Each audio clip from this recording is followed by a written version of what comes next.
नमस्कार दोस्तों, स्वागत है आपका ग्राइंडिंग सक्सेस चैनल पर। दोस्तों, आज इस वीडियो में हम भारतीय नागरिक सुरक्षा संहिता से संबंधित महत्वपूर्ण प्रश्नों को देखेंगे। ठीक है, BNSS भारतीय नागरिक सुरक्षा संहिता से संबंधित महत्वपूर्ण प्रश्नों को करेंगे। तो दोस्तों, इसमें पहला प्रश्न है निम्न को सुमेलित कीजिए। तो इसका सही मिलान करना है। इसमें दिए गए हैं जमानत, जांच, आरोप और जमानत पत्र। तो इसमें सही सुमेलित करना है इनको। तो जमानत को कौन सी धारा में बताया है, जांच को कौन सी धारा में बताया गया है, आरोप के बारे में किस धारा में बात की गई है और जमानत पत्र को किस धारा के अंतर्गत बताया गया है। तो इनका सही मिलान करेंगे। तो इसमें सबसे पहले है दोस्तों जमानत जो है, जमानत को बताया गया है धारा 21B में। 21B पहले का हो जाएगा दोस्तों C। जांच को बताया गया है दोस्तों 21K, बी का हो जाएगा दोस्तों D। आरोप को बताया गया है दोस्तों बी में, धारा 21B। और बचा अब जमानत पत्र। जमानत पत्र को दोस्तों बताया गया है बेल बॉन्ड जिसे बोलते हैं, ये है ए में, धारा 21D। ठीक है, तो दोस्तों यहाँ पे धारा 21D का मतलब क्या है, BNSS की धारा 2 की उपधारा 1 के खंड D में। तो इसको ऐसे बोलेंगे। ठीक है, धारा 2 की उपधारा 1 के खंड D में। ठीक है, तो दोस्तों इसका जो राइट आंसर हो जाएगा वो हो जाएगा, इसका राइट आंसर हो जाएगा दोस्तों, जैसे ए को जमानत को बताया गया है 21B में, पहले का C।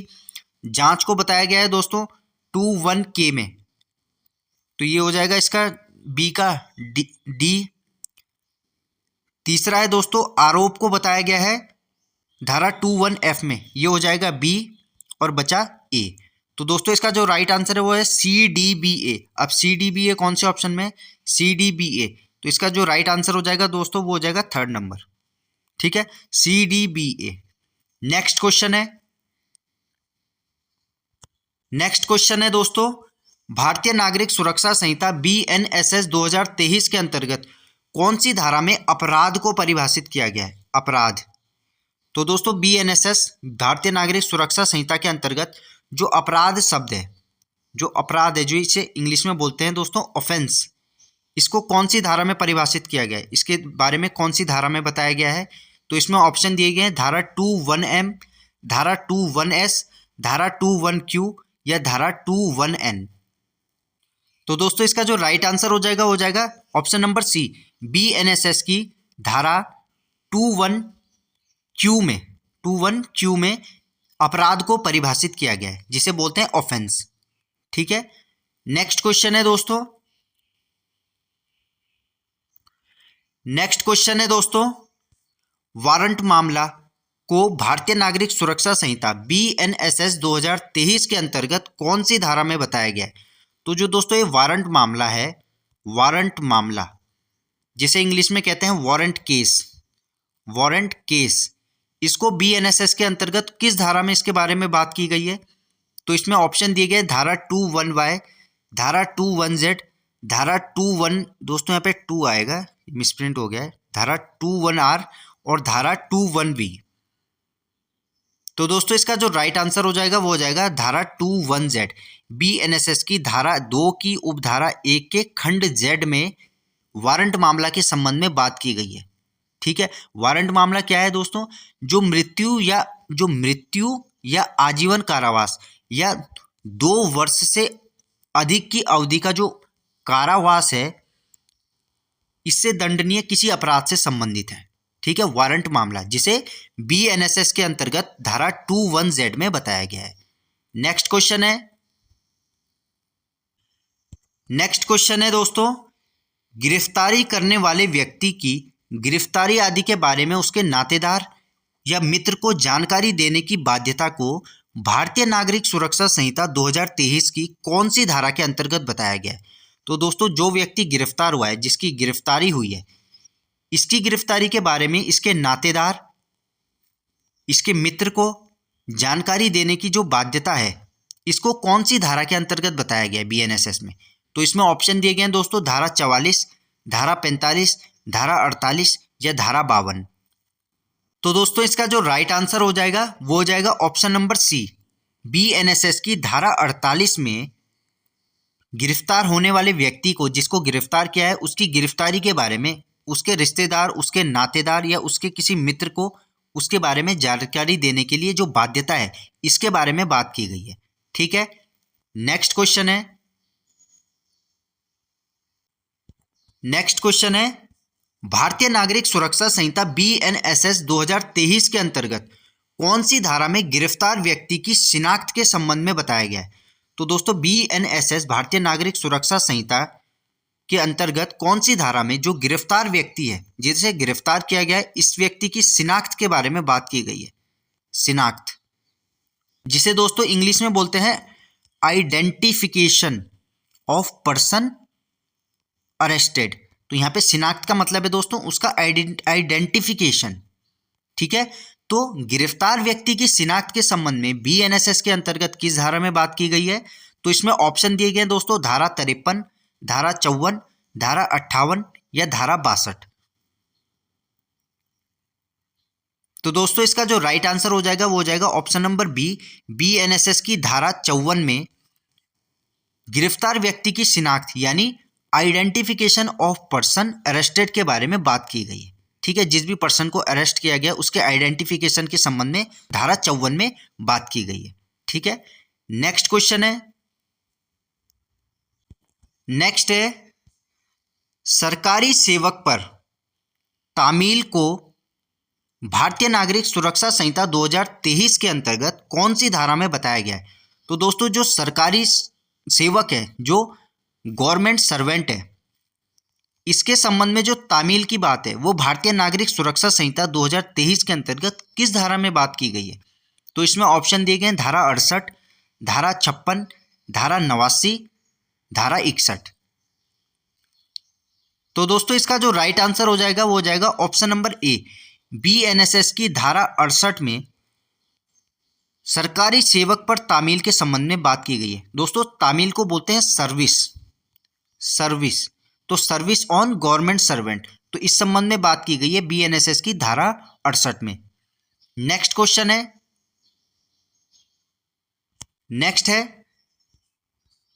साक्षी पर समन की तामील के संबंध में भारतीय नागरिक सुरक्षा संहिता में कौन सी धारा में बताया गया है? तो साक्षी पर समन की तामील, जो साक्षी है, साक्षी बोलते हैं दोस्तों विटनेस को, जो विटनेस है, तो इस पर समन की जो तामील है, इसके संबंध में भारतीय नागरिक सुरक्षा संहिता में कौन सी धारा में बताया गया है? तो इसमें ऑप्शन दिए गए धारा 69, धारा 70, धारा 71 या धारा 72। तो दोस्तों इसका जो राइट आंसर हो जाएगा वह हो जाएगा ऑप्शन नंबर सी, BNSS की धारा 71 में साक्षी पर समन की तामील के संबंध में बात की गई है, यानी service of summons to witness, जो गवाह है, साक्षी बोलते हैं दोस्तों गवाह को, जिसे इंग्लिश में बोलते हैं विटनेस। ठीक है, तो यह बताया गया है BNSS की धारा 71 में। नेक्स्ट क्वेश्चन है भारतीय नागरिक सुरक्षा संहिता के अंतर्गत किसी व्यक्ति के विरुद्ध वारंट जारी किए जाने और उसके गिरफ्तार होने की प्रक्रिया को कौन सी धारा के अंतर्गत बताया गया है? तो किसी व्यक्ति के विरुद्ध जो वारंट जारी किए जाने और उसके गिरफ्तार होने की जो प्रक्रिया है, इसको BNSS के अंतर्गत किस धारा में इसके बारे में बात की गई है? तो इसमें ऑप्शन दिया गया है धारा 83, धारा 72, धारा 82 या धारा 85। तो दोस्तों इसका जो राइट आंसर हो जाएगा वो हो जाएगा ऑप्शन नंबर सी, BNSS की धारा 82 में जिस व्यक्ति के विरुद्ध वारंट जारी किया गया है और उसके गिरफ्तार होने की जो प्रक्रिया है, इसके संबंध में बात की गई है कि किसी भी व्यक्ति के जो विरुद्ध वारंट जारी किए जाएंगे और जो उसके गिरफ्तार होने की प्रक्रिया है, इसको BNSS की धारा 82 के अंतर्गत बात की गई है इसके संबंध में। ठीक है, नेक्स्ट क्वेश्चन है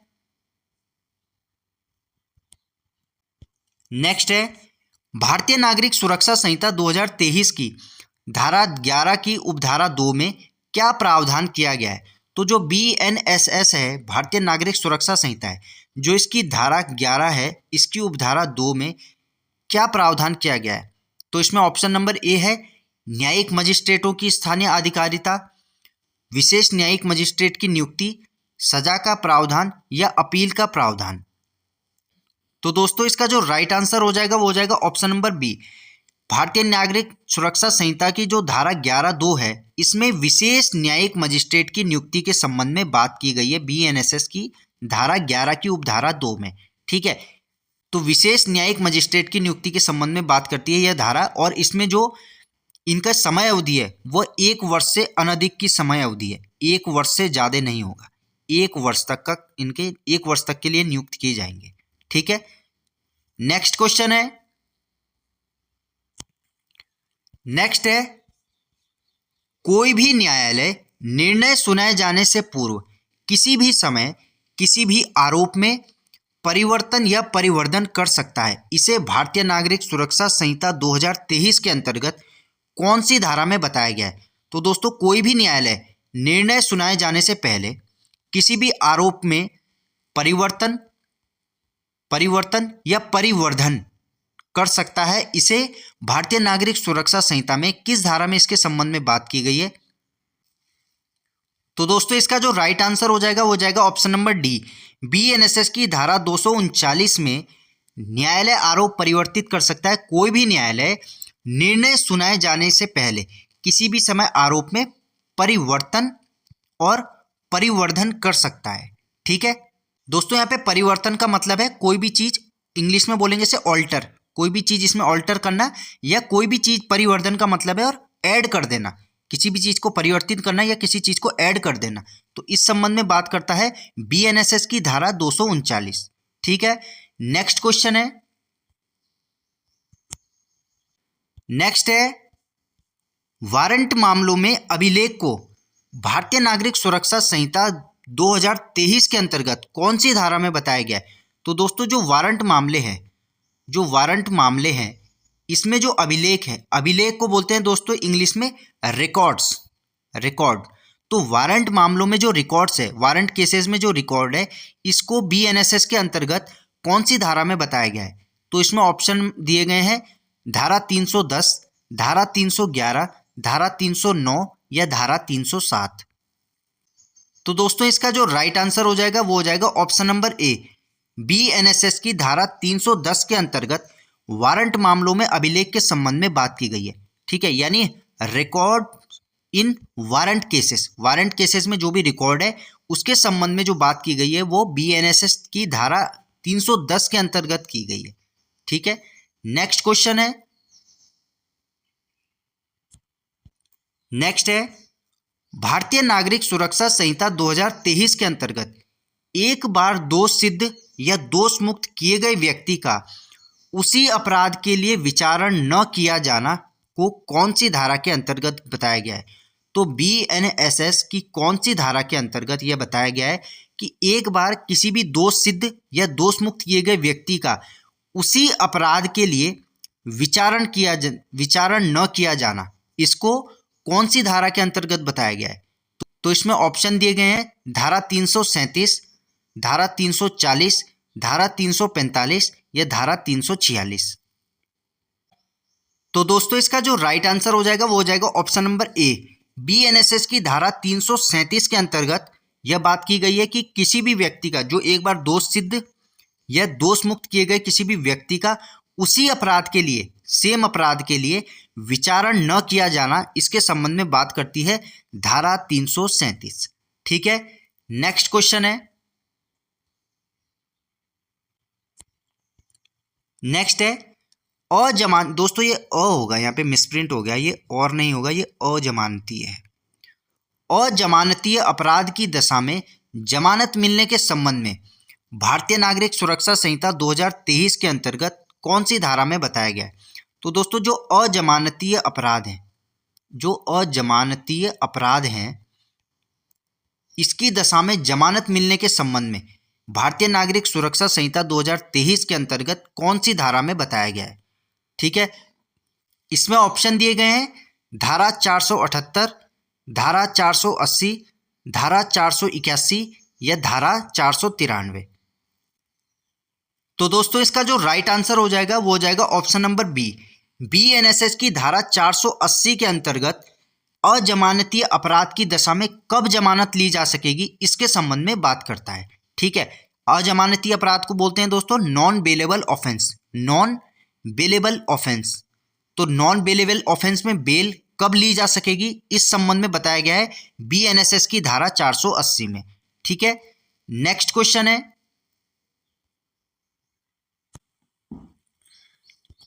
नेक्स्ट है भारतीय नागरिक सुरक्षा संहिता के अंतर्गत कौन सी धारा में पुलिस अधिकारी द्वारा तलाशी के संबंध में बात की गई है।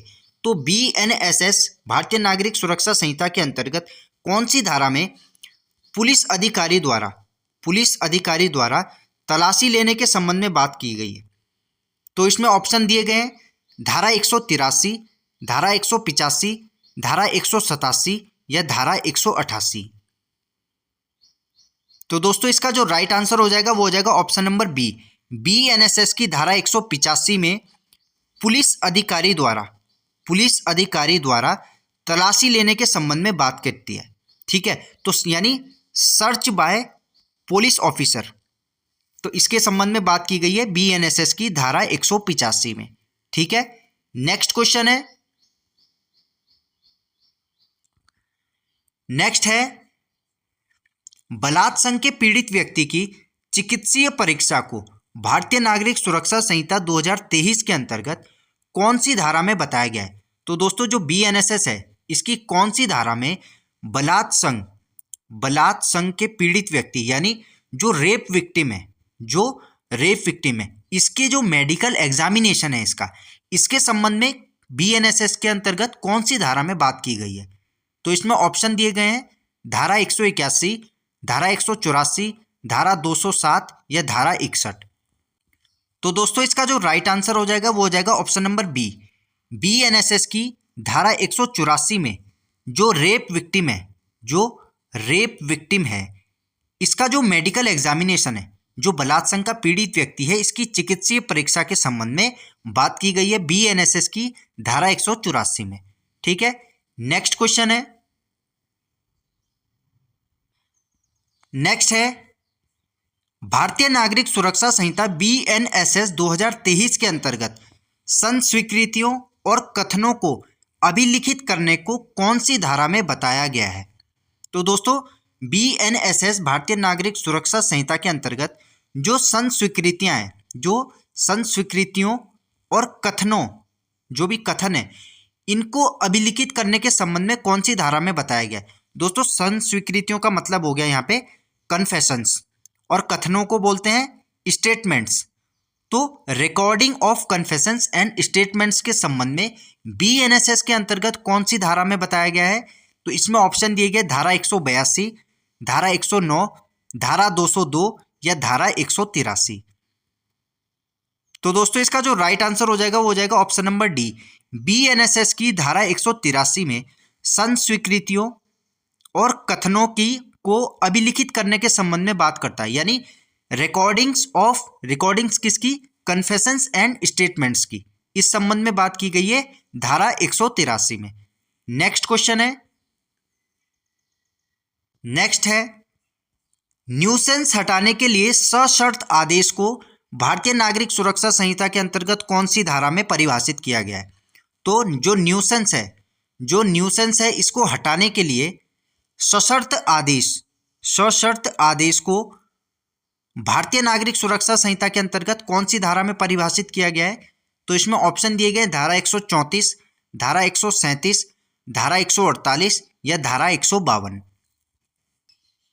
तो दोस्तों इसका जो राइट आंसर हो जाएगा वो हो जाएगा ऑप्शन नंबर डी। बीएनएसएस की धारा 152 में न्यूसेंस हटाने के लिए जो सशर्त आदेश है, यानी conditional order for removal of nuisance, सशर्त आदेश का मतलब है दोस्तों यहाँ पे कंडीशनल ऑर्डर। तो न्यूसेंस हटाने के लिए जो भी सशर्त आदेश है, जो भी कंडीशनल ऑर्डर है, इसके संबंध में जो बात की गई है वो बीएनएसएस की धारा 152 के अंतर्गत इसमें बताया गया है।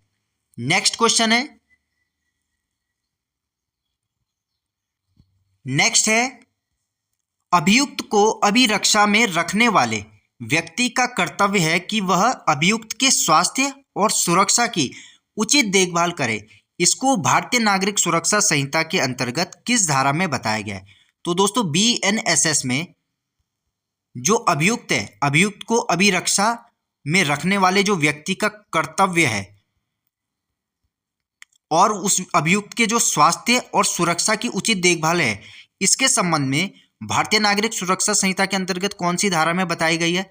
तो इसमें ऑप्शन दिए गए हैं धारा 55, धारा 56, धारा 57 या धारा 58। तो दोस्तों इसका जो राइट आंसर हो जाएगा वो हो जाएगा ऑप्शन नंबर बी। BNSS की जो धारा 56 है, इसमें गिरफ्तार किए गए जो व्यक्ति है, जो गिरफ्तार किया गया व्यक्ति है, इसके स्वास्थ्य और सुरक्षा के संबंध में बात करता है। यानी जो अभियुक्त है, जो एक्यूज्ड पर्सन है, इसकी जो स्वास्थ्य है, जो इसकी हेल्थ है और जो इसकी सेफ्टी है, इसके संबंध में बात करता है धारा 56। ठीक है, यानी health and safety of arrested person. ठीक है, नेक्स्ट क्वेश्चन है, नेक्स्ट है गिरफ्तार किए गए व्यक्ति को गिरफ्तारी के आधारों और जमानत के अधिकार की सूचना दिए जाने के संबंध में भारतीय नागरिक सुरक्षा संहिता में कौन सी धारा में बताया गया है? तो दोस्तों BNSS है, जो BNSS है, इसमें गिरफ्तार किए गए जो व्यक्ति है, इसको गिरफ्तारी के आधारों के बारे में और जमानत के अधिकार की सूचना दिए जाने के संबंध में कौन सी धारा के अंतर्गत इसके संबंध में बात की गई है? तो इसमें ऑप्शन दिए गए धारा 25, धारा 41, धारा 44 या धारा 47। तो दोस्तों इसका जो राइट आंसर हो जाएगा वो हो जाएगा ऑप्शन नंबर डी। BNSS की धारा 47 के अंतर्गत जो गिरफ्तार किया गया व्यक्ति है, इसको गिरफ्तारी के जो आधार हैं और जो इसके जमानत के अधिकार की सूचना है, इसे दिए जाने के संबंध में बात करता है। यानी गिरफ्तार व्यक्ति को यह बताना कि उसे किस अपराध के लिए गिरफ्तार किया गया है। ठीक है, तो इस संबंध में बात करता है BNSS की धारा 47। नेक्स्ट क्वेश्चन है, नेक्स्ट है मजिस्ट्रेट द्वारा गिरफ्तारी के संबंध में भारतीय नागरिक सुरक्षा संहिता में कौन सी धारा के अंतर्गत बताया गया है? तो BNSS में मजिस्ट्रेट द्वारा गिरफ्तारी के संबंध में कौन सी धारा के अंतर्गत बताया गया है? तो इसमें ऑप्शन दिए गए धारा 41, धारा 43, धारा 45 या धारा 47। तो दोस्तों इसका जो राइट आंसर हो जाएगा वो हो जाएगा ऑप्शन नंबर ए। BNSS की धारा 41 में मजिस्ट्रेट द्वारा गिरफ्तारी के संबंध में बात करता है, यानी अरेस्ट बाय मजिस्ट्रेट। ठीक है, इसे बताया गया है धारा 41 में। ठीक है दोस्तों, तो दोस्तों ये था BNSS से संबंधित कुछ महत्वपूर्ण प्रश्न। मिलते हैं दोस्तों आपसे ऐसी ही एक और वीडियो में एक नए टॉपिक के साथ। धन्यवाद।